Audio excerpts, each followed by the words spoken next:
আমাদের শালিয়া গ্রাম, নতুন রাস্তা, নতুন বৎসরের দান, সবাই দান বন নিয়ে ব্যস্ত। তারা বাপ ছেলে দুইজনে সব কিছুই করতেছে।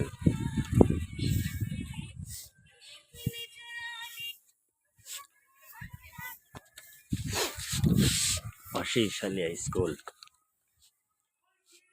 হাই স্কুল এবং প্রাইমারি স্কুল।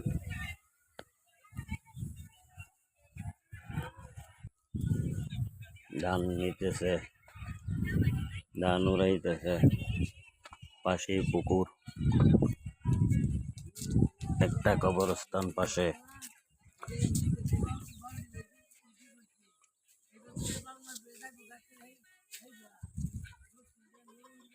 সবাই দেখবেন, ফলো করবেন, সবাই ভালো থাকবেন।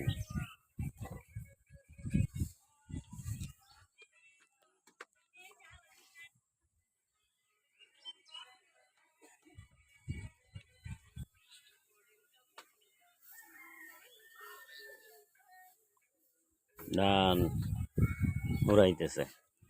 আসসালামু আলাইকুম।